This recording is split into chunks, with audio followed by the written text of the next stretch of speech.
میرے پاس کوئی اور شے ہوتی تو میں بچا کے نہ رکھتی، بیٹے دے کے نا حاضری لگوا کے تو واپس دروازے پہ لے گئی۔ تو حضرت سیدنا عبداللہ ابن عمر فرماتے ہیں بی بی بول رہی تھی تو میرا جذبہ جہاد بڑھ رہا تھا، اپنے بیٹوں کو کہنے لگی میں تمہیں حضور کے پاس چھوڑ کے جا رہی ہوں، جب تم میدان میں گرو گے تو میں تمہیں دیکھنے آؤں گی، دیکھنا تمہاری پشت پہ کوئی زخم نظر نہ آئے، جتنے تیر کھانے ہوئے سینے پہ کھانا، جتنے تلواروں کے نیزوں کے زخم برداشت کرنے ہوئے یہاں کھانا، پشت پہ زخم نظر نہ آئے۔ حضرت عبداللہ ابن عمر فرماتے ہو بی بی کی گفتگو میرا جذبہ جہاد بڑھا رہی تھی۔ ایک بی بی 3 سال کا 4 سال کا بیٹا لیے رو رہی ہے، احد کا دن ہے، سہیلیاں پوچھتی ہیں تو کیوں روتی ہے؟ وہ کہتی ہے دیکھو میرا خامد بھی بدر میں شہید ہو گیا، بھائی اور باپ بھی، دل کرتا ہے کوئی جوان بیٹا ہوتا تو آج مصطفیٰ کے ساتھ اسے ہی بھیج دیتی، کوئی جوان میرے پاس ہے ہی 3 سال کا تو کیا کروں، 3-4 سال کا بچہ کیا کرے گا؟ پتہ نہیں کیا دلیل آئی، اچانک اٹھی، بیٹے کو سینے سے لگایا، کپڑا ڈالا، مسجد نبوی پہنچ گئی۔ حضرت بلال کہتے ہیں مجھے ملی، کہنے لگی بلال مجھے پتہ ہے حضور تیاری کرا رہے ہیں جنگ کی، پر 2 منٹ اگر میری ملاقات ہو جائے۔ بلال حبشی کہنے لگے حضور ہم ایک بی بی ضد کر رہی ہے۔ حضور باہر آئے، کہنے لگی حضور میں فلاں کی بیٹی، فلاں کی بہن، فلاں کی بیوہ ہوں، میں نے بدر میں 3 شہید دیے ہیں، اب میرے پاس یہ 3 سال کا لال ہی بچا ہے، بڑا فخر ہے میرا، لوگ مجھے شہید کی بیوہ، شہید کی بیٹی، شہید کی بہن کرتے، دل کرتا ہے شہید کی اماں بھی کہیں جاؤں تو میرا بیٹا لے لے۔ سیدنا بلال کہتے ہیں حضور مسکرائے، کہنے لگے یہ 3 سال کا نونہال کیا کرے گا؟ کہتے ہیں اماں کا عجیب جذبہ ہے، کہنے لگی محبوبہ سنا ہے اسلحہ بھی تھوڑا ہی ہے، ڈھالیں زیادہ کوئی نہیں، میرا بیٹا ساتھ رکھ لیں، جب آپ کی طرف کوئی تیر آیا نا تو میرا بیٹا ڈھال کے اس کو ڈھال بنا کے آگے کر دینا۔ محبوبہ ڈھال تو بانی سکتا ہے نا؟ حضرت بلال فرماتے ہیں مصطفیٰ کریم نے فرمایا جا میں نے قبول کیا، قیامت کے دن بیٹا گھر لے جا، جب تیرا نام پکارا جائے گا تو شہید کی اماں کہہ کے ہی پکارا جائے گا، جا تو گھر لے جا۔ کہتے ہیں چلتے چلتے ایک غریبنی اور آ گئی، اتنی سی اٹی بان کی، اتنی سی، بلال حضور سے ملاقات ہو جائے گی، نبی پاک آ گئے، کہا محبوبہ یہ غلبہ اسلام میں میرا بھی حصہ ڈال لے۔ حضور نے فرمایا یہ کیا ہے؟ کہنے لگے حضور خامد فوت ہو گیا، اولاد اللہ نے بے نیازی سے دی نہیں، سویرے چرخہ کاٹ کے رزق حلال کھاتی ہوں، میرے پاس نا یہ اتنا سا بان ہے، ایک گھوڑے کی لگام بن جائے گی، محبوبہ حصہ تو ڈال جائے گا نا دین کے لیے، میری قبولیت ہو جائے گی۔ میرے حبیب نے ہاتھ اٹھائے اور دعا مانگی، کہے اللہ جتنا تو میدان کے مجاہدوں کو اجر عطا فرمائے اتنا اس غریبنی کو بھی عطا فرمانا۔ حضرت عمر فاروق رضی اللہ تعالیٰ عنہ رات کا وقت چہرے پہ نقاب ڈال کے گلی میں گھوم رہے، میں بھی گلی میں نکلتا ہوں، آپ بھی نکلتے ہیں، لیکن مقصود یہ ہے کہ ذرا پتہ کریں باہر کی ہوا کیسی ہے، مقصود یہ ہے کہ پتہ کریں کہ آج برگر کس دکان کا اچھا ہے، معلومات کریں کہ محلے کی سیاست کس رخ جا رہی ہے، وہ بھی نکلتے تھے، لیکن مقصود یہ نہیں تھا، مقصد سمجھ گئے تھے نا، وہ اس لیے نکلتے تھے کہ پتہ کروں کوئی دکھی تو نہیں،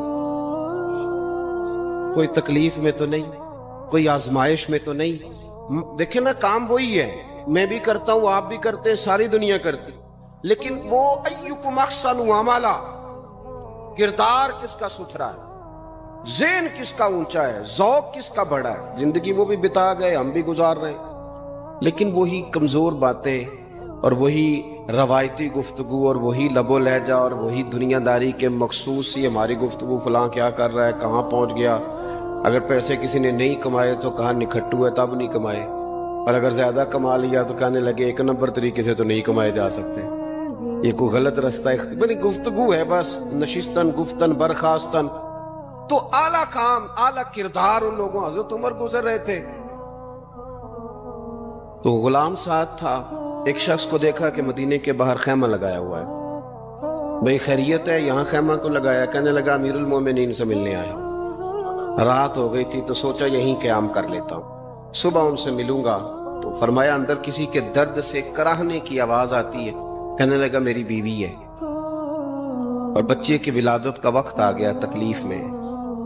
حضرت عمر دوڑے گھر گئے, اپنی اہلیہ سے کہنے لگے نیکی کمانے کا ارادہ ہے؟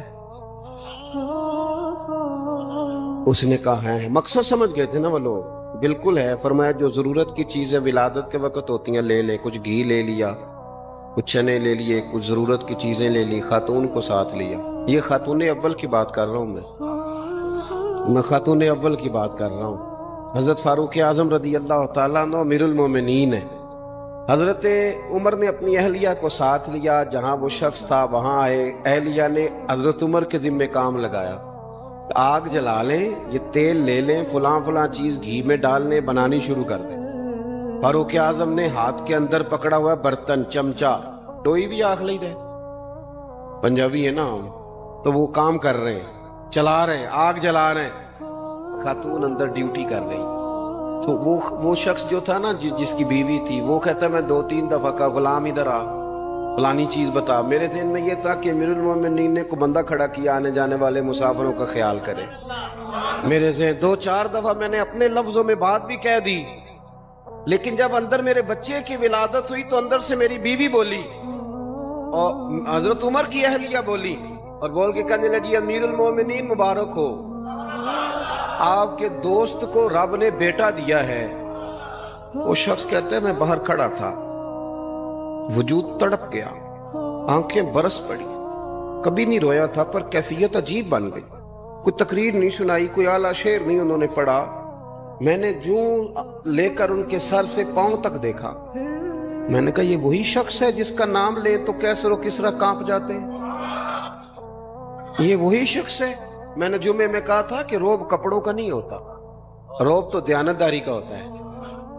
ہاں بڑا مال کما کے لوگوں نے بنائی ہوتی ہے کار کوٹھی, تو بندے کھڑے ہو کے کہہ دیتے ہیں 2 نمبر طریقے سے آیا ہے. اور 13ویں-14ویں گریڈ کا ملازم ہو تو اس کے سامنے بہت بڑا افسر ڈر رہا ہوتا ہے یار بندہ دیانتدار ہے, یہ رشوت نہیں لیتا, سفارش نہیں مانتا, یہ میرٹ پہ کام کرتا ہے. تو روب تو آپ کی دیانتداری کا ہے, آپ کی سچائی کا ہے. اپنی زندگی میں جو لوگ مقصد سمجھ گئے, مقاصد پا گئے, کچھ کر گئے, ہم ذرا الجھ گئے ہیں. پہلے اتنا شاندار مکان بناتے ہیں, پھر مرنے کو کس کا دل چاہے. اتنی محنت کر کے جو ہے وہ کوٹھی بنائی ہے تو اب چھوڑ کے کون جائے. وہ تیار بیٹھے تھے. انہیں نبی کریم نے کہا تھا کن فی الدنیا کانک غریب نو عابر السبیل, تم نے مسافروں کی طرح رہنا ہے. او میرے بھائی, کبھی دیکھا ہے ایئرپورٹ پہ مسافر لڑتا ہو کہ میں نے یہ جگہ خریدنی ہے؟ اسے پتہ ہے کہ ابھی فلائٹ آنی ہے, میں نے تو چلے جانا ہے. ریلوے اسٹیشن پہ جو جگہ ہوتی ہے وہ خریدنے کے لیے لوگ رٹا نہیں ڈالتے, انہیں پتہ ہے پہلی ٹرین سے چلے جانا ہے. بس سٹاپ پہ جھگڑے نہیں ہوتے کہ یہ کرسی میری ہے, جانا جو ہے مٹی دیں تے مٹی رہنا ہی. ایویں کادی بلے بلے, اج مٹی دے اتے بندے آتے کل مٹی دے تھلے. اتنا زیادہ مقصد نہیں نا جب سمجھتے تو بے چین ہے, بے قرار. بعض لوگوں نے اتنے پیسے جمع کر لیے کہ اتنے کھا نہیں سکتے, اتنی ضرورت نہیں, لیکن اس کے باوجود ہے کہ وہ دوڑ ختم ہونے کا نام ہی نہیں لے رہی. حضرت صدیق اکبر رضی اللہ تعالیٰ عنہ امیر المومنین ہے. بادشاہوں کے بڑے بات ہوتی ہے. ہمارے ملک میں ایسے بھی بادشاہ گزرے ہیں کہ جو سفر پہ جاتے تھے تو خانساں میں بھی لے جاتے تھے, باورچیوں کو بھی لے کے جاتے تھے کہ کھانا میری مرضی کا ہونا چاہیے. حضرت ابوبکر صدیق نے پانی مانگا, امیر المومنین, تو صحابہ نے نا شہد ملا پانی پیش کیا. کوئی اتنی لمبی بات تو نہیں, لیکن صدیق اکبر رو ہی پڑے, اور اتنا روئے کہ ہجکیاں بن گئیں. لوگ کہتے ہیں پتہ نہیں تھا کس بات پہ رو رہے ہیں, پر ہم بھی رو پڑے. حضور آپ کیوں روتے ہیں؟ تو آپ فرمانے لگے یار مجھے آسانیوں میں مبتلا کرنے لگے ہو, مجھے ان دنیا کی لذات میں الجھانے لگے ہو. میں حضور کی بارگاہ میں بیٹھا تھا, اللہ کے رسول فرما رہے تھے پیچھے ہٹ جا, پیچھے ہٹ جا, پیچھے ہٹ جا. میں نے پوچھا حضور آپ کس کو کہہ رہے ہیں؟ حضور فرمانے لگے دنیا میرے پاس آئی تھی, وہ قریب کرنا چاہتی تھی مجھے, تو میں نے اسے کہا پیچھے ہٹ جا, میرے نیڑے نہ آنا, دور ہٹ جا. وہ ہٹ تو گئی ہے پر جاتی دفعہ کہہ گئی ہے سونیا آپ تو بچ گئے ہیں, پر آپ کے بعد والے کیسے بچیں؟ تو مجھے سینے سے لگا لے, گلے سے لگا لے. مقصد اپنا سمجھیں, اعمال کا حسن پیدا کریں. اگر انسان کا مقصود مال کمانا ہے تو اگر مال مل گیا تو اس کے بعد پھر کیا کرے گا؟ کسی نے طے کر لیا تھا کہ بہت بڑی گاڑی اور بہت بڑا بنگلہ مجھے چاہیے، تو وہ بنگلہ اسے مل گیا، گاڑی آ گئی۔ اب تو مقاصد کیونکہ طے نہیں ہوتے، تو جو چیز انسان چھوٹا سا مقصد طے کرتا ہے وہ اسے حاصل ہو جاتا ہے۔ میں نے ملک سے باہر جانا ہے، گھر سیٹ کرنا ہے، ساتھ والا پلاٹ لینا ہے، ہو گیا سارا کچھ، تو اب وہ پھر انسان بے چین ہو جاتا ہے، پریشان رہتا ہے، کہتا ہے سمجھ نہیں آتی مطلب مقصود کیا ہے۔ اللہ تبارک و تعالیٰ نے تو ایک تنکا بے مقصد پیدا نہیں کیا، تو اتنا سونا انسان کیسے بے مقصد پیدا کر؟ تو رب کریم نے ہمیں بتایا کہ مقصد تو تمہارا ہے، مقصد ہے الذی خلق الموت والحیات لیبلوکم ایکم احسن عملا۔ اس نے موت اور حیات اس لیے پیدا کی ہے تاکہ پتہ چلے تم میں اچھے عمل کون کرتا ہے، تم کس قدر زیادہ اپنے رب کی عبادت کرتے ہو، کس قدر زیادہ حسن اخلاق کا مظاہرہ کرتے ہو، کس قدر زیادہ لوگوں کی خدمت کرتے ہو، کس قدر زیادہ تم دین کی تبلیغ میں، اشاعت میں، ابلاغ میں، ترویج میں کردار ادا کرتے ہو۔ با مقصد تمہیں بنایا، با مقصد اچھا ترین عمل تم میں سے کون کرتا، اس لیے موت اور حیات پیدا کی تھی کہ تم نے ستھرے سے ستھرے اعمال، بہتر سے بہتر کردار، اعلیٰ سے اعلیٰ تمہارا انداز زندگی۔ دیکھیں ہم نے لوگوں کے ساتھ مل کے رہنا ہوتا ہے، بہت ساری چیزیں ایسی ہوتی ہیں کہ جو تکلیف کا سامان بنتی ہیں۔ اب انہی لوگوں کے ساتھ اللہ نے ہمیں مل کے رہنے کا حکم دیا، ان کے حقوق ادا کرنے کا حکم دیا، تو ساتھ ساتھ نہ درگزر کا بھی کہا، معافی کا بھی کہا۔ جب انسان معافی کر دینے والا ہو جاتا ہے، درگزر والا ہو جاتا ہے، تو پھر وہ بڑا ہو جاتا ہے، بڑے دل والا ہو جاتا ہے، بڑے حوصلے والا ہو جاتا ہے، بڑے ضرب والا ہو جاتا ہے، اس کی زندگی حسین ہوتی۔ تو یہاں آئے تھے کچھ کام کرنے، وہ جو ہم نے مقصود بنائے تھے نا، مطلب اچھے کپڑے، اچھی دنیا داری، اچھی گاڑی، اچھا موبائل سیٹ، وہ چونکہ مقصود نہیں تھا تو ان چیزوں کے حصول کے باوجود بھی لوگ پریشان ہیں۔ مقصود یہ تھا کہ بہترین عمل، سونا عمل، اعلیٰ ترین عمل میرے رسول پاک صلی اللہ علیہ وسلم کے غلاموں نے نا وہ عمل کر کے دکھایا۔ اعلیٰ ترین مزاج رکھتے تھے اور اعلیٰ ترین خدمت، یعنی لوگ ان کا کردار دیکھ کے نا، کردار اور عمل دیکھ کے، ہم تو لمبی تقریریں کرتے ہیں، باتیں کرتے ہیں، بڑا کچھ بتانا پڑتا ہے، لیکن وہ بس تھوڑا سا نا لوگ ان کے پاس اٹھتے بیٹھتے تھے، آتے جاتے تھے۔ اتنی دوڑ ہے کہ آگے بڑھ کے اور لینا ہے، اور لینا ہے، عالم مزید کا رٹا، وہ سمجھ گئے، ہم نہ اڑے ہوئے۔ بہت سارے لوگ ایسے ہیں جنہیں صحیح بات کا پتہ چل گیا ہے، وہ فیصلہ کرنے میں دیر کر رہے ہیں، انہیں سمجھ آ گئی ہے کہ بہتر یہی ہے کہ میں وقت پہ مسجد آیا کروں، انہیں سمجھ آ گئی ہے بہتر یہ ہے کہ سویرے اٹھ کے نا واٹس ایپ بعد میں دیکھوں، پہلے قرآن پاک کی زیارت کر لیا کر۔ سمجھ انہیں ہے، سمجھ ہے کہ باتیں زیادہ کرنے سے بہتر ہے درود و سلام زیادہ پڑھا جائے، پتہ انہیں ہے، وہ فیصلہ ہی نہیں کر رہے، ارادہ نہیں بنا رہے، توجہ نہیں کر رہے۔ جب بہت زیادہ بندہ دنیا داری میں الجھ جاتا ہے نا، بہت زیادہ، آسانیاں تو بندے کو جینے نہیں دیتی۔ پہلے انسان کہتا ہے کہ موٹر سائیکل ہو جائے نا تو چلو سفر آسان ہوگا، پھر موٹر سائیکل کہتا ہے ٹائر 2 ہیں، 4 ٹائروں والی ہونا، چلو مہران ہی ہو جائے خیر ہے، لیکن مہران میں بیٹھتے ہی اسے خیال آتا ہے کہ اس کی تو سیٹیں تنگ ہیں، پھر اس سے بڑی گاڑی چاہیے۔ یہ روز دوڑ ہے، بانج فقیروں کسے نہیں ماریا، اے ہوئی چور اندر دا، یہ دوڑ ہے، یہ ختم۔ حضرت ابوبکر صدیق رضی اللہ تعالیٰ عنہ امیر تھے، ہمیں تو نا جی ایک سے ایک کھانا، اور آج یہ نہیں کھانا، آج میری مرضی کا کھانا، یہ میری مرضی کا، یہ میرے بچے کی مرضی کا، یہ فلانے کی مرضی کا، وہ خواہشات کا انبار، اور نفس بچے کی طرح ہوتا ہے، خواہش پوری کرو تو فوراً ہی دوسری بھی بتا دیتا ہے، دوسری پوری کرو تو تیسری کی بھی خبر دے دیتا ہے۔ ہم نا چونکہ الجھ جاتے ہیں، پھر وہ الجھاؤ ہمیں باہر نہیں نکلنے دیتا۔ اگر تھوڑا تھوڑا کر کے، میرا مطلب یہ ہے کہ زندہ رہنے کے لیے روٹی کھانی ہے نا، مثلا روٹی کا لطف کتنی دیر ہوتا ہے، جتنی دیر منہ میں چباتے ہیں، اس کے بعد ختم۔ تو کپڑا تو پہننا تھا بدن چھپانے کے لیے، اس میں وہ کدھر سے آ گئی ساری کہانیاں جو آج بن گئی. اور اتنے میں نے عجیب و غریب نظام دیکھا ہے کہ نوجوان ہے، اچھا بھلا سیانا آدمی، کپڑے اس نے تازے سلوائے ہیں اور 99 لوگوں نے کہا ہے صحیح لگ رہا ہے، تو صرف ایک نے کہا نہیں ٹھیک لگ رہا. وہ پریشان ہو جاتا ہے، کہتے بھی اس کا کچھ کروں. کیوں؟ اس لیے کہ یہی سارا مقصود سمجھ لیا ہے، کپڑے پہننا، اسی میں الجھ جانا. میں اکثر دوستوں سے کہتا ہوں میں خود کسی دوسرے کی بات نہیں کرتا، بہت زیادہ عمر نہیں میری، میں خود جایا کرتا تھا.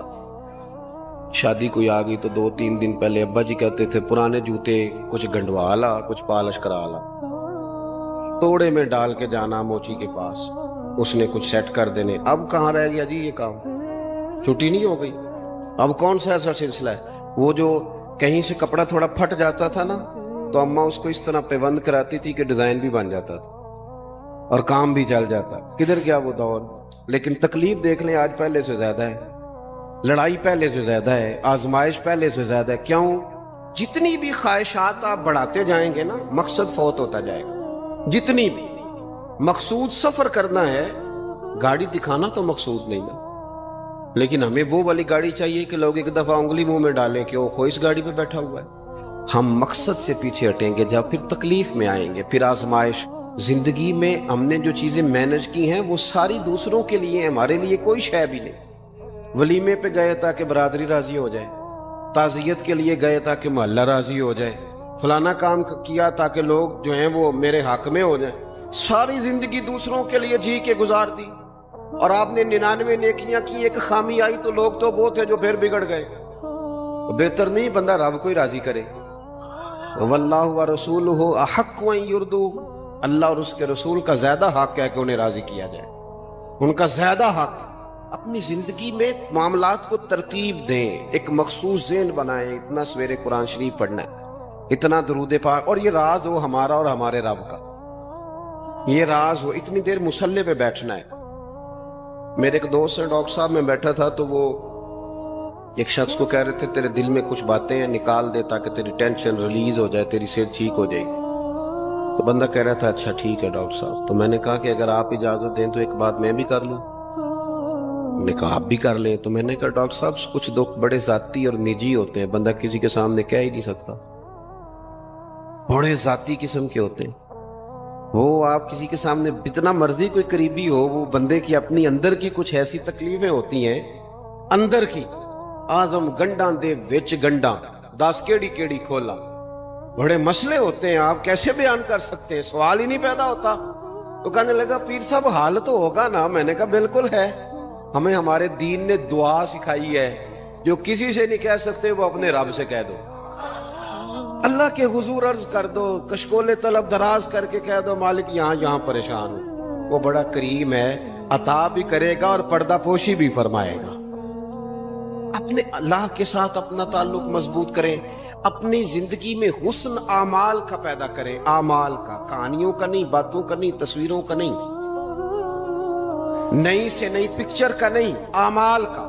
اور خوبصورت ترین طریقہ ہو. دیکھیں نا مشکل سے بھی تو نماز پڑھنی ہے نا. سویرے ابا بڑے غصے میں تھے تو پھر مجھے اٹھنا ہی پڑا، تو اس طرح بھی تو پڑھنی ہے. تو اگر بندہ ذوق سے اٹھے اور ذرا سونا کر کے وضو کرے اور ذرا صحیح کر کے مصلی بچھائے اور سجدہ کرے تو ذرا ذوق سے کرے. مجھے سوز دے، مجھے ساز دے، مجھے نیم شب کا نیاز دے، دم سجدہ خود کو میں توڑ دوں، مجھے ایسا ذوق نماز دے. اس ذوق کے ساتھ آگے بڑھے. مقاصد جب بندہ سمجھ جاتا ہے نا، مقاصد، پھر اس کے لیے آسانی ہوتی ہے. میں نے عرض کیا تھا زیادہ باتیں نہیں کرنی، مقصود تو ایک پیغام دینا ہے. اب ہم نے جانے والوں کے لیے کیا کرنا ہے؟ ایک تو یہ کہ اپنا مقصد ٹھیک کرنا ہے کہ جو رخصت ہو گئے اپنے بزرگوں کو نا یاد رکھیں. اصل کام ہے ان کو کھول کے بتائیے. سال کے بعد ختم بڑی اچھی بات ہے، سسماہی ششماہی سیماہی سب ٹھیک ہے، ان کو یاد رکھیں. حضور نہ یاد رکھتے تھے، اپنی والدہ کا ذکر کرتے، اپنے والد کی بات کرتے، اپنے دادا کا ذکر کرتے. اپنے جانے سیدہ خدیجہ الکبریٰ رضی اللہ تعالیٰ عنہ وصال کر گئیں تو حضرت عائشہ کہتی ہیں حضور اکثر گھر میں ان کا ذکر کرتے. اپنے بزرگوں کو یاد رکھیں، ان کا ذکر کریں. ان کو نا والد کے لیے نا والد ہونا شرط ہے، پی ایچ ڈی ہونا شرط نہیں. والد کے لیے والد ہونا شرط ہے، مفتی ہونا شرط. والد ان پڑھ بھی ہو تو بچے کو سمجھانے کا سلیقہ سے اللہ اسے عطا کاری دیتا ہے. ماں بالکل ان پڑھ بھی ہو تو بچوں کو سمجھانے کا طریقہ اللہ اسے ان سے سیکھیں. میرے والدہ اور والدہ دونوں اپنا نام نہیں لکھ سکتے تھے، تو میں اپنے دوستوں سے کہتا ہوں مجھے کبھی موقع ملے تو میں کئی جلدوں میں کتاب لکھ سکتا ہوں اپنے ماں باپ. اس لیے کہ وہ جو ہمیں سکھا گئے، جو بتا گئے، وہ انہی کا خاصہ تھا. تو اپنے ایک تو جانے والوں کو یاد رکھیں، دوسرا ان کے لیے دعا کریں تو درد سے کریں، سونی کر کے کریں، صحیح کر کے کریں، اکیلے بیٹھ کے کریں. دعا کا سب سے زیادہ تعلق آپ کے دل کی آواز کے ساتھ ہوتا ہے. اور جس طرز میں حضور نے ہمیں حدیث سکھائی ہے نا، اس رنگ میں کبھی آپ حدیث کو سیکھیں، سمجھے نا. حضور فرماتے ہیں جس طرح دریا میں ڈوبنے والا سہارا تلاش کرتا، دریا میں اسے کتنی کو جلدی ہوتی ہے، غوطے لگ رہے ہوتے ہیں. وہ اس طرح کا نہیں ہوتا کہ میں عصر کی نماز کے بعد پھر آؤں گا تجھے نکالنے، اس طرح تو نہیں نہ ہوتا. دریا میں ڈوبنے والا اس طرح کشتی سہارا تلاش کرتا ہے، حضور فرماتے ہیں اس طرح قبر میں جانے والا دعاؤں کا انتظار کرتا ہے. آپ نے دیر کر دی دعا مانگنے میں، ختم دلانے میں دیر کر دی. خود صبح و شام ہمہ وقت دعا. ابھی آپ آیتیں سن رہے تھے سورہ ابراہیم کی، اللہ نے نماز میں رکھ دی ربنا اغفر لی ولی وللمؤمنین یوم یقوم الحساب. ایک تو نے یاد رکھیں، خوب دعا کریں. اور دوسرا کوشش کریں کہ وہ جو نیکیاں کرتے تھے وہ نیکیاں بھی جاری رہیں. جن لوگوں سے ان کا اچھا تعلق تھا وہ تعلق بھی قائم رہے. یہ بھی کوشش کریں کہ ان کے لیے صدقات و خیرات کریں، اور قیمتی صدقہ دیں. قیمتی، میں بات ختم کرنے لگا ہوں بس. قیمتی صدقہ دیں، قیمتی. 15 تولے سونا گھر میں پڑا ہوتا ہے، قیمتی ہوتا ہے نا.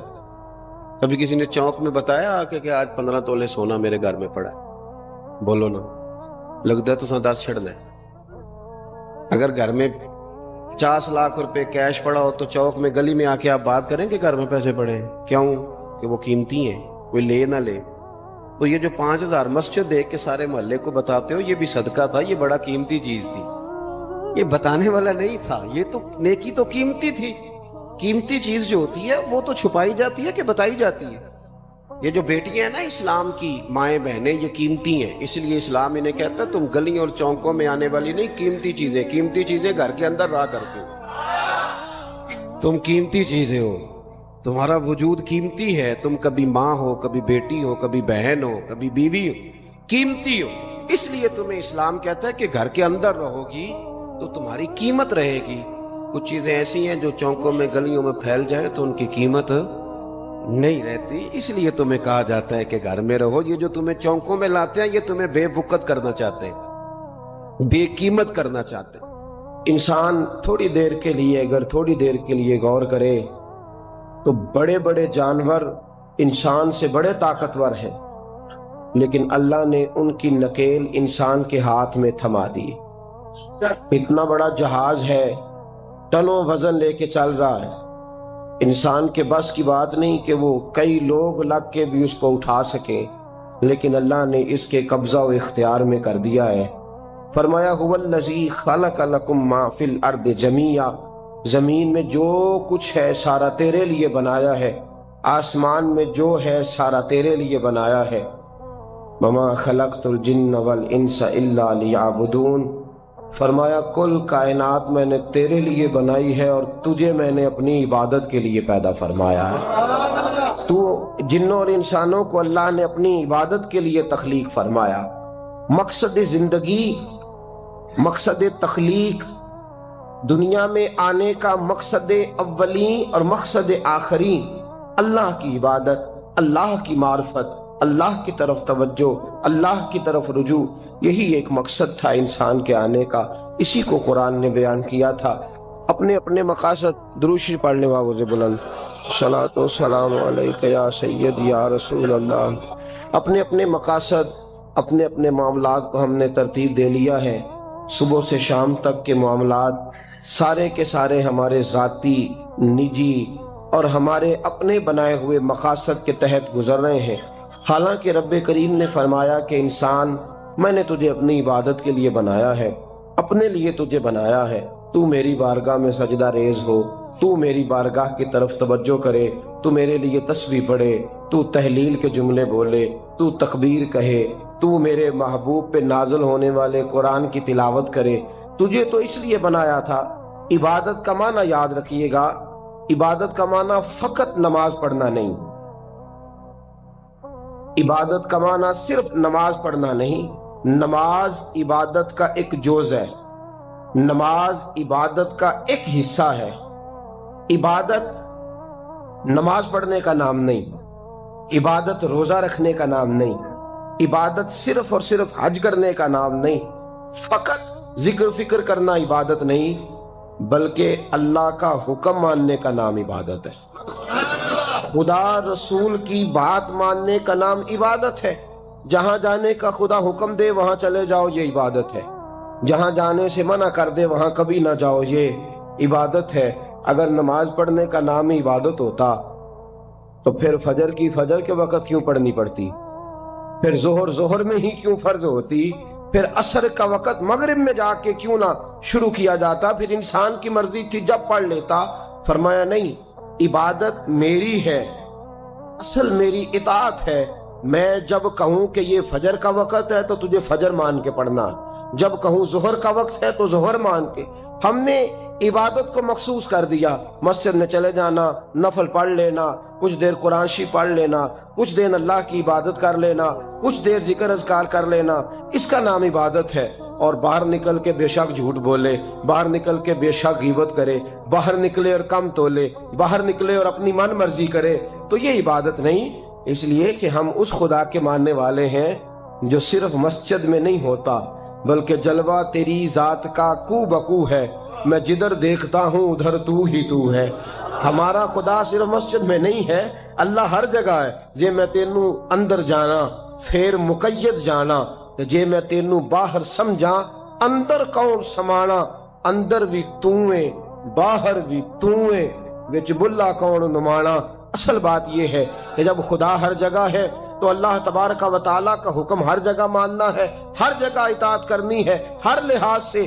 رب کی بات ماننے کا نام عبادت ہے، اللہ کی، اس کے رسول الپاک صلی اللہ علیہ وسلم کی بات ماننے کا نام۔ توجہ ہے آپ کی میری بات پہ؟ عبادت کا مفہوم سمجھیے گا، عبادت کا مفہوم سمجھیے گا۔ ہمارا وہ دین نہیں جو پنڈتوں جوگیوں راہبوں کا مذہب ہے کہ جنگلوں میں نکل جاؤ تسبیح لے لو، میں کھٹکتا ہوں دل عالم میں کانٹے کی طرح اور تو فقط اللہ اللہ اللہ۔ یہ مذہب نہیں۔ ہمارا دین کہتا ہے مسجد میں بیٹھ کے جو ذکر کرے گا اسے بھی ثواب ملے گا، اور جو محنت کر کے کما کے بچوں کو کھلائے گا اسے بھی ثواب ملے گا۔ ہمارا دین یہ کہتا ہے جو مسجد میں بیٹھ کے قرآن پڑھے گا اسے بھی ثواب ملے گا، اور جو گلی میں پڑا ہوا کانٹا اٹھا دے گا اسے بھی اللہ اجر عطا فرمائے گا۔ اللہ کا حکم ماننا، اللہ کا حکم ماننے کا نام عبادت۔ محمود غزنوی کے پاس ہیرا ہے، محمود غزنوی کے بڑے غلام تھے تو ایک بڑا پیارا تھا اسے، آپ جانتے ہیں اس کا نام کیا تھا؟ ایاز محمود غزنوی کو بڑا تو حسد شروع ہو جاتا ہے ہر جگہ، اللہ ماشاءاللہ۔ لوگ کہنے لگے بادشاہ ہر وقت اسی کو پیار کرتا رہتا ہے، ہر وقت اسی کی طرف توجہ کرتا رہتا ہے۔ بادشاہ نے ایک دن آزمانا چاہا، اتنا ہیرا تھا، موٹا ہیرا بادشاہ کے پاس۔ بادشاہ نے ایک وزیر صاحب کو بلایا، کہا یہ اینٹ پکڑو، ہیرے پہ مارو، اسے توڑ دو۔ کہنے لگا بادشاہ بات تیری ٹھیک ہے پر بڑا قیمتی ہیرا ہے، کیوں تڑوا رہے ہیں آپ؟ مال خزانہ میں رکھ دیں، کام آئے گا، کسی نہ کسی جگہ پہ استعمال ہو جائے گا، آپ کیوں اس کو تڑوانے کی ضد کر رہے ہیں؟ بادشاہ سلامت نے کہا اچھا تم نے ٹھیک مشورہ دیا، میں ہی جذبات میں آ گیا تھا۔ ایک دوسرے آدمی کو بلایا، اس کو کہا یہ ہیرا توڑنا ہے۔ اس نے کہا بادشاہ مجھے لگتا ہے پوری دنیا میں اتنا موٹا ہیرا تیرے پاس ہے، کسی اور کے پاس نہیں ہوگا۔ یہ توڑنے کی چیز نہیں، تجوری میں سنبھالنے کی چیز ہے، اسے سنبھال کے رکھ۔ تیسرے کو بلایا، چوتھے کو بلایا، جس کو بھی بلاتا رہا وہ بادشاہ کو سمجھاتا رہا، جس کو بلایا بادشاہ کو سمجھایا۔ ایاز کی باری آئی، کہا ایاز ادھر آ۔ توجہ ہے آپ کی؟ ایاز ادھر آ، یہ ہیرا تو توڑ دے۔ اس نے اینٹ پکڑی، زور سے ماری، ہیرا توڑ دیا۔ بادشاہ کہنے لگا بڑا بیوقوف ہے بھئی تو، یہ سارے میرے خیر خواہ تھے، مجھے سمجھاتے رہے اور تو نے خیال ہی نہیں کیا، میں بیوقوف تھا تو بھی ساتھ ہو گیا، توڑ ہی دیا۔ کہنے لگا بادشاہ غلطی ہو گئی، مجھ سے غلطی ہو گئی، مجھے نہیں توڑنا چاہیے۔ اس نے کہا اچھا چل چھوڑ، ایک بات بتا، تیرے سامنے جو سب مجھے مشورے دے رہے تھے تو نے کیوں نہیں دیا؟ میں نے تجھے کہا توڑ دے۔ کیا لفظ ایاز نے کہے، کمال کر دی۔ کہنے لگا بادشاہ میرے دل میں خیال آیا ہیرا ٹوٹتا ہے تو ٹوٹ جائے، میرے بادشاہ کا حکم نہیں ٹوٹنا چاہیے، یہ ٹوٹتا ہے تو ٹوٹ جائے، یہ کرچی کرچی ہوتا ہے تو ہو جائے، خزانہ خالی ہوتا ہے تو ہو جائے، لیکن میرے مالک کا حکم نہیں ٹوٹنا چاہیے۔ بادشاہ میں ہر چیز توڑ دوں گا پر میں تیرا حکم نہیں توڑ سکتا۔ بس دوستو یہی عبادت ہے، بلا مثال و بلا تشبیہ بات سمجھیے گا۔ جس نے خدا کا حکم توڑ دیا اس نے عبادت نہیں کی، اور جس نے خدا کا حکم اچھا آؤ نماز کے لیے، دکان کا وقت ہے، گاہک بھی زیادہ آ گئے ہیں، رش پڑ گیا ہے، اب تھوڑا وقت مشکل ہو جائے گا، ذرا تھوڑی دیر میں پڑھ لوں گا۔ ہیرا ٹوٹتا ہے تو ٹوٹ جائے، گاہک آنے کا سلسلہ ٹوٹتا ہے تو ٹوٹ جائے، روزی آنے کا سلسلہ ٹوٹتا ہے تو ٹوٹ جائے، مسلمانوں خدا کا حکم نہیں ٹوٹنا چاہیے، رسول اللہ کا فرمان نہیں ٹوٹنا چاہیے۔ میرے رسول پاک صلی اللہ تعالی علیہ وسلم کا اقبال نے کیا کہا؟ کہنے لگا اے طائر لاہوتی، اس رزق سے موت اچھی جس رزق سے آتی ہو پرواز میں کوتاہی۔ کہا خدا کا حکم نہ توڑ بیٹھنا، اور عبادت بھی جس کو اللہ کہہ دے وہ عبادت ہے۔ ایک بندہ زوال کے وقت نماز پڑھنے کھڑا ہو جائے تو ہو جائے گی، کیوں؟ نماز نہیں پڑھ رہا۔ اچھا میں آپ کو روایت سناتا ہوں، شیر خدا مولا کائنات حضرت علی المرتضی رضی اللہ تعالیٰ عنہ فرماتے رسول پاک صلی اللہ علیہ وسلم نے ہمیں منع فرمایا یا جب عید الفطر کا دن ہو یا عید الاضحیٰ کا دن ہو تو تم نے کیا کرنا ہے؟ فجر کی نماز پڑھنی ہے، اس کے بعد اشراق چاشت نہیں پڑھنی، فجر سے لے کر عید کی نماز تک درمیان میں کوئی نماز نہ پڑھنا۔ جب عید کی نماز ہو چکے پھر تمہیں اجازت ہے جتنے مرضی نفل پڑھو، لیکن فجر سے لے کر عید تک تم کوئی اور نماز نفل درمیان میں نہ پڑھنا۔ حضرت علی المرتضی شیر خدا کا زمانہ ہے، عید کا اعلان ہو گیا، عیدگاہ میں لوگ کٹھے ہو رہے ہیں، ایک شخص دوڑا آیا، اس نے آ کے نماز کی نیت باندھ لی۔ توجہ ہے آپ کی؟ میں نے کہا عبادت ہے خدا کا حکم ماننے کا نام۔ حضرت علی رضی اللہ تعالیٰ عنہ نے نماز کے بعد اس شخص کو بلایا، فرمایا ادھر آ، تجھے نہیں پتا کہ جب تک عید کی نماز نہیں ہوتی کوئی اور نفل نہیں پڑھیں گے؟ کہنے لگا جی میں نے نماز ہی پڑھی ہے، کوئی جرم کیا ہے؟ کوئی نماز پڑھی ہے نا، میں نے سجدہ کیا ہے، کوئی جرم ہے؟ حضرت علی نے تلوار نکال لی، فرمایا جو مصطفیٰ کی سنت توڑ کے نفل بھی پڑھے گا میں اس کا بھی سر قلم کر دوں گا، جو رسول پاک کے حکم کے خلاف عبادت بھی کرے گا اس کو بھی قتل کر دیا جائے گا۔ توبہ کر۔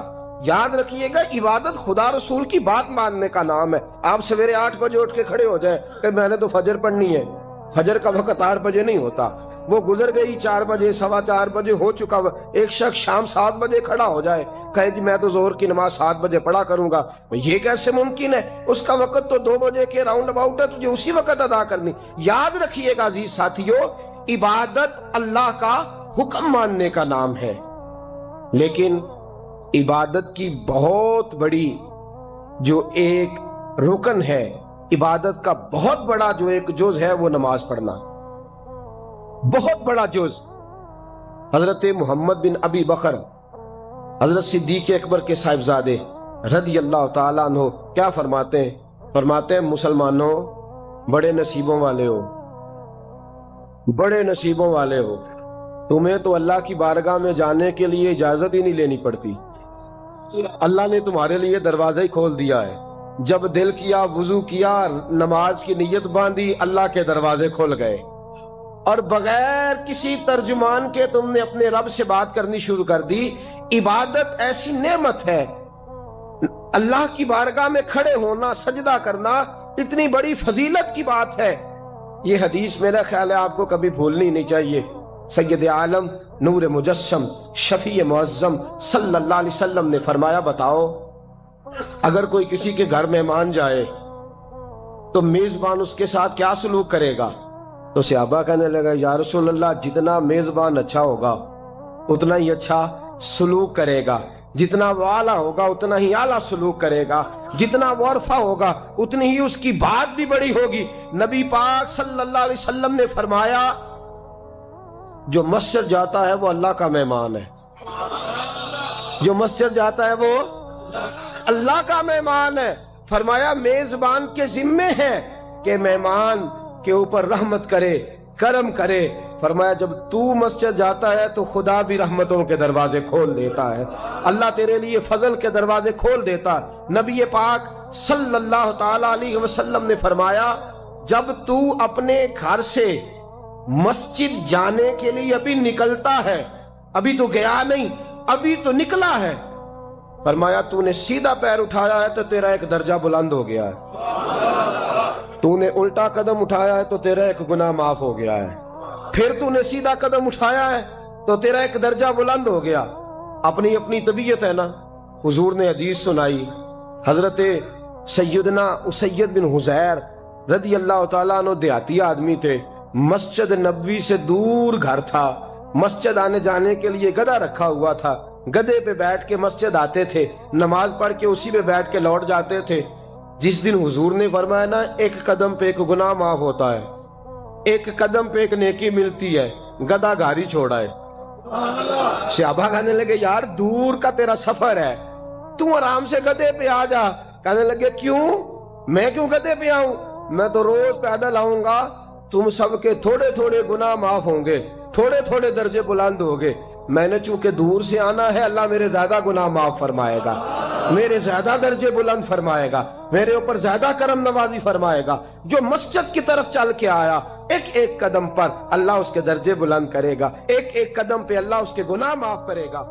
قرآن مجید کی طرف معانی مفاہیم سمجھنے کا ذوق ہو، میرا رب میرے لیے کیا فرماتا ہے پر جان دے۔ یہ سورہ فاتحہ ہے نا، سورہ فاتحہ اللہ کا فضل ہے مسلمانوں کے بچوں بچے ہوا کی بچے بچے کی زبان پر جاری ہو جائے۔ اللہ کے پیارے حبیب صلی اللہ علیہ وسلم نے فرمایا یہ ذرا اس کا مزہ لیجیے گا۔ حضور فرماتے ہیں، رب فرماتا ہے یہ سورہ فاتحہ آدھی میرے بندے کی آدھی میری ہے،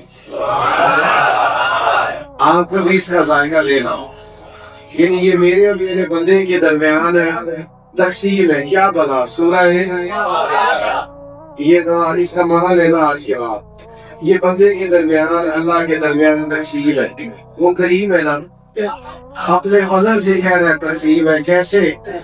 بندہ کہتا ہے الحمدللہ رب العالمین الرحمن الرحیم مالک یوم الدین ایاک نعبد و ایاک نستعین۔ یہ اس نے اپنے رب کی حمد کی، اللہ کی تعریف کی، اللہ سے استعانت کا سوال کیا، اپنی ساری عبادتیں نیاز مندیاں اس کے حضور پیش کرتے نا۔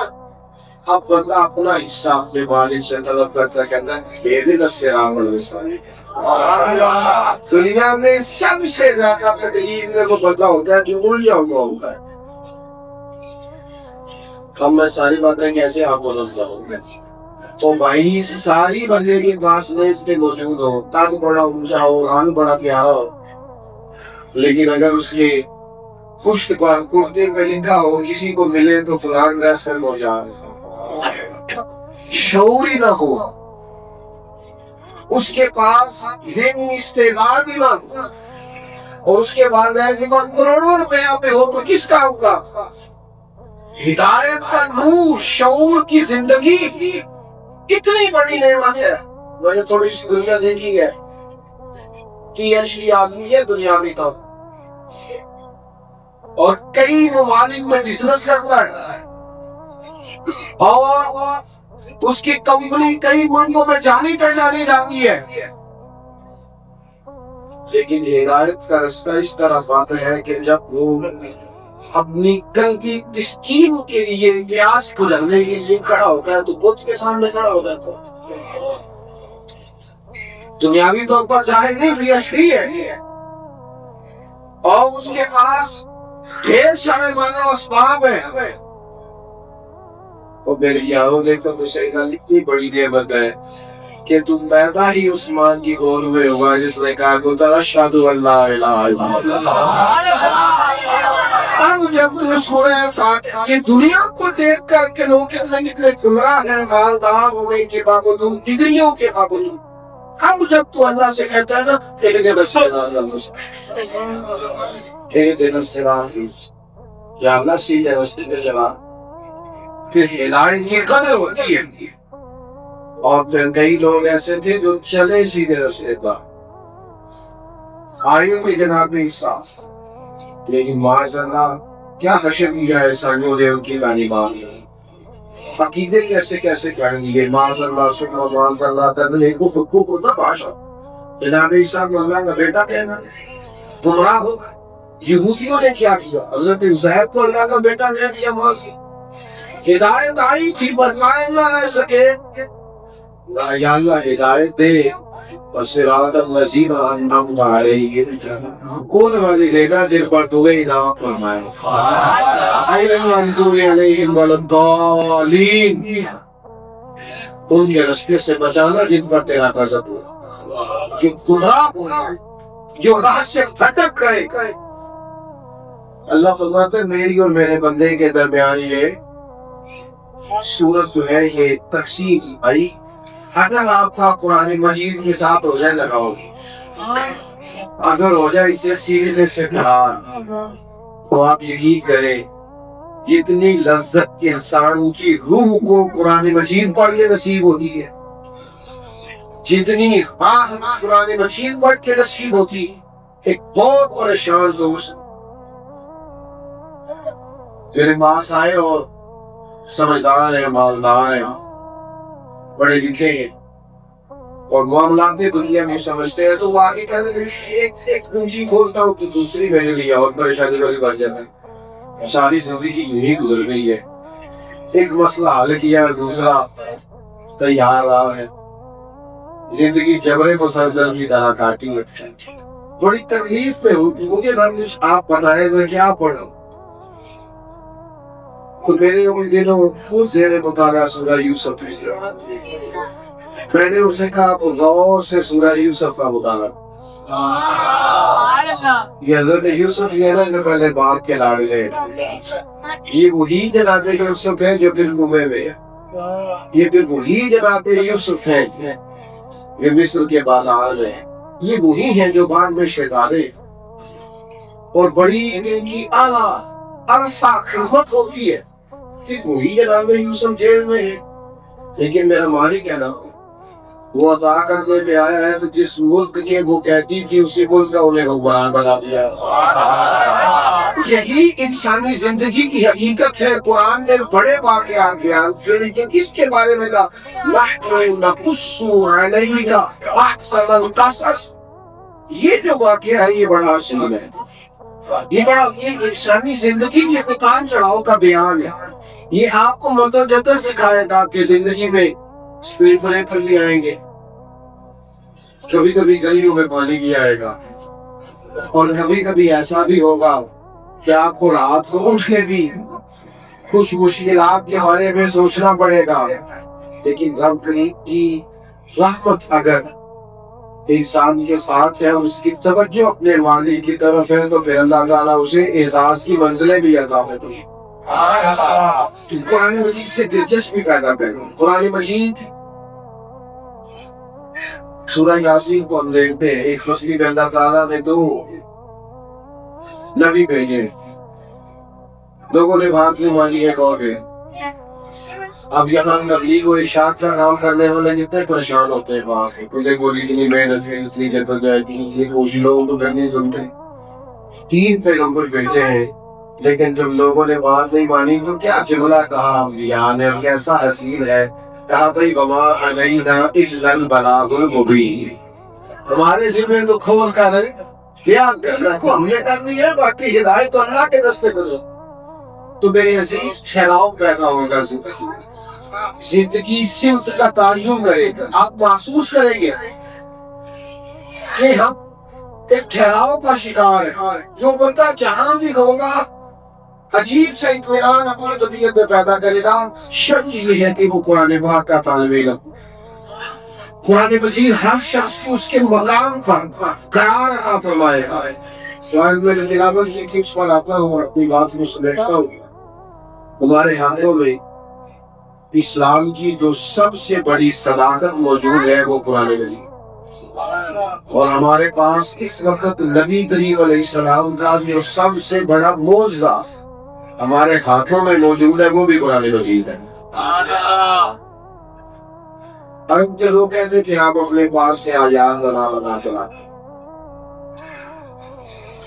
چیلنج دیا قرآن کا. وَإِن كُنتُمْ فِي رَيْبٍ مِّمَّا نَزَّلْنَا عَلَىٰ عَبْدِنَا فَأْتُوا بِسُورَةٍ مِّن مِّثْلِهِ وَادْعُوا شُهَدَاءَكُم مِّن دُونِ اللَّهِ إِن كُنتُمْ صَادِقِينَ. اگر تمہیں اس میں کوئی شک ہے جو ہم نے اپنے بندہ خاص پہ نازل کیا ہے تو اس جیسی ایک آیت تو بنا کے لاؤ. اور ایک بندے کا چیلنج نہیں، سارے کافر اکٹھے ہو گئے، سب اپنے حمایتیوں کو ایک جگہ. لمبی بات نہیں، صرف ایک آیت پوری سمجھ آئی یادوں میں خواہ. نوجوانوں سنو، اتنی بڑی دلیل، کیا وہ شعر و ادب سے واقف نہیں تھے؟ کیا اس وقت جو لوگ عرب کے مسئلے والے تھے وہ الفاظ کے غم و درد سے، حروف کے توڑنے اور جوڑنے سے آگاہ نہیں تھے؟ وہ تو دوسروں کو عجمی کہتے تھے، فصاحت و بلاغت کا دعویٰ تھا بہت بڑا. لیکن قرآن مجید کے مقابلے کی ایک آیت آ سکے. بڑی خوبصورت بات لکھی ہے یہاں کی محمد مفتی احمد یار صاحب رحمۃ اللہ کی، بڑی کمال. مفتی صاحب رحمۃ اللہ علیہ فرماتے ہیں بندہ جتنی مرضی بڑی چیز بنا لے وہ نہیں بنا سکتا جو آپ نے بنایا. اللہ کی دی ہوئی عقل سے بندے جو مرضی بنا لے وہ نہیں بنا سکتے. جو ٹرین بڑی ہوتی ہے کہ چھوٹی؟ ٹرین ہی بڑی ہوتی ہے. یہ بھی آپ کو بتا رہا ہوں، ٹرین بڑی ہوتی ہے کہ لوگوں نے ٹرین بنا لی ہے، چیونٹی نہیں بنا سکتے. اس لیے جو اللہ نے بنایا ہے وہ بندے بنا سکتے. جگنے کی روشنی زیادہ ہے اس ٹیوب لائٹ کی زیادہ ہے. ٹیوب لائٹ بندوں نے بنا لیا، جگنوں کوئی نہیں بنا. اس لیے کہ جو رب کی تخلیق ہے بندے اس کا مقابلہ کر سکتے اور یہ اس کا مقابلہ کر سکتے وہ اللہ کی شان. تو فرمایا تم ایک آیت لاؤ، لیکن وہ لا سکے یا وہ نہیں لا سکے. خود ہی تو قرآن میں کہہ دیا فَإِن لَمْ تَفْعَلُوا، اگر نہ لا سکے وَلَن تَفْعَلُوا، اور ہرگز لا بھی نہیں سکے. تم لا سکتے بھی چلو ساتھ سے اس کا انجن پتھر ہے کافروں کے لیے بنائی گئی ہے. تم نہیں مقابلہ کر سکتے قرآن مجید کا. آپ رات کے پڑے دنیا میں علیم کون بنا کرتا ہے؟ آج بھی پڑے. لیکن ہم غیر نصابی سرگرمیاں بھی کرتے ہیں 100% 10. پورا ڈپلوما کرنے کے بعد فوراً نوکری مل جاتی ہے، کہتے چل پریکٹیکل کر لیں. پھر جب جاب کے لیے آپ لیٹر دیں گے تو 2-4-5 لوگوں کی سی وی دیں گے نا، بلکہ 2 والا لیٹر کہتے ہیں جس کا ایکسپیرینس لیٹر ذرا بڑا ہو، تجربہ ذرا زیادہ ہو. تو بھئی آپ جتنا نصاب پڑھتے ہیں اس کے بعد بھی آپ کو پڑھنے کی ضرورت ہے، تجربے کی ضرورت ہے. میری بات کو سمجھیے گا. آپ 5 کتابیں بھی لگائے پہلی کلاس سے لے کر 10ویں تک، 50 کتابیں پڑھ لی ہے تو ایک قرآن مجید کیوں نہیں پڑھ سکے؟ اس کے مفاہیم پر غور کیوں نہیں کیا؟